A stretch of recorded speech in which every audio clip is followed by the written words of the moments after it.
नमस्कार साथियों। मैं अनीता श्रीवास्तव आपका हार्दिक अभिनंदन करती हूँ।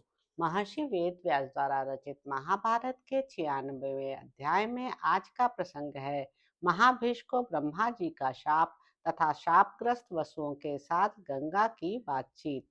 वैशंपायन जी कहते हैं, जन्मेजय, इक्ष्वाकु वंश में उत्पन्न महाभीष्म नाम से प्रसिद्ध एक राजा हो गए हैं, जो सत्यवादी होने के साथ ही सत्य पराक्रमी भी थे।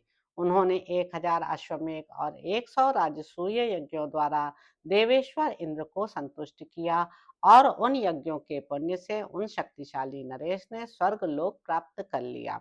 तदंतर एक समय सब देवता ब्रह्मा जी की सेवा में उनके समीप बैठे हुए थे। वहां बहुत से राजर्षि तथा पूर्वोक्त राजा महाभीष्म भी उपस्थित थे। इसी समय सरिताओं में श्रेष्ठ गंगा ब्रह्मा जी के समीप आई। उस समय वायु के झोंके से उनके शरीर का चांदनी के समान उज्जवल वस्त्र सहसा ऊपर की ओर उठ गया। यह देख सब देवताओं ने तुरंत अपना मुंह नीचे की ओर कर लिया, किंतु राजर्षि महाभीष्म निशंक होकर देव नदी की ओर देखते ही रह गए।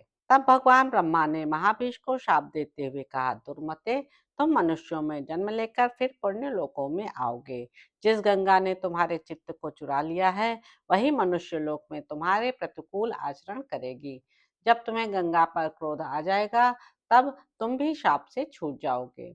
वैशंपायन जी कहते हैं, जन्मेजय, तब राजा महाभीष्म ने अन्य बहुत से तपस्वी राजाओं का चिंतन करके महातेजस्वी राजा प्रतीप को ही अपना पिता बनाने के योग्य चुना। उन्हीं को पसंद किया। महानदी गंगा राजा महाभीष्म को धैर्य खोते देख मन ही मन उन्हीं का चिंतन करती हुई लौटी। मार्ग से जाती हुई गंगा ने वसु देवताओं को देखा।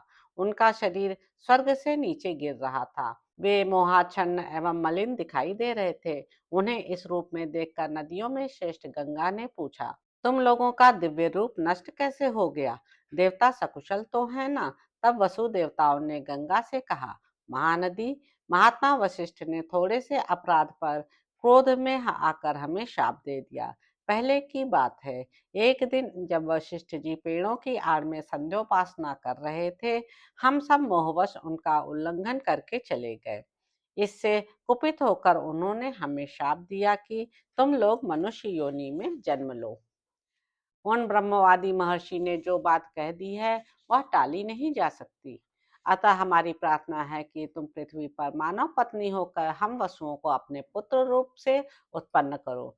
शुभे हमें मानुषी स्त्रियों के उदर में प्रवेश न करना पड़े, इसलिए हमने यह अनुरोध किया है। वसुओं के ऐसा कहने पर गंगा जी तथास्तु कहकर यूं बोली। गंगा जी ने कहा, वसुओं, मर्त्यलोक में ऐसे श्रेष्ठ पुरुष कौन हैं जो तुम लोगों के पिता होंगे? वसुगण बोले, प्रतीप के पुत्र राजा शांतनु लोक विख्यात साधु पुरुष होंगे। मनुष्य लोक में वे ही हमारे जनक होंगे। गंगा जी ने कहा, निष्पाप देवताओं, तुम लोग जैसा कहते हो वैसा ही मेरा भी विचार है। मैं राजा शांतनु का प्रिय करूंगी और तुम्हारे इस अभीष्ट कार्य को भी सिद्ध करूंगी। वसुगण बोले, तीनों लोकों में प्रवाहित होने वाली गंगे, हम लोग जब तुम्हारे गर्भ से जन्म लें, तब तुम पैदा होते ही हमें अपने जल में फेंक देना, जिससे शीघ्र ही हमारा मर्त्यलोक से छुटकारा हो जाए। गंगा जी ने कहा, ठीक है, मैं ऐसा ही करूंगी, परंतु उस राजा का मेरे साथ पुत्र के लिए किया हुआ संबंध व्यर्थ न हो जाए, इसलिए उनके लिए एक पुत्र की भी व्यवस्था होनी चाहिए। वसुगण बोले, हम सब लोग अपने तेज का एक एक अष्टमांश देंगे। उस तेज से जो तुम्हारा एक पुत्र होगा, वह उस राजा की इच्छा के अनुरूप होगा, किंतु मर्त्यलोक में उसकी कोई संतान ना होगी। अतः तुम्हारा वह पुत्र संतानहीन होने के साथ ही अत्यंत पराक्रमी होगा। इस प्रकार गंगा जी के साथ शर्त करके वसुगण प्रसन्नता पूर्वक अपनी इच्छा के अनुसार चले गए। तो इस प्रकार साथियों, आदि पर्व के अंतर्गत संभव पर में महाभीष्म उपाख्यान विषयक 96वां अध्याय पूरा हुआ।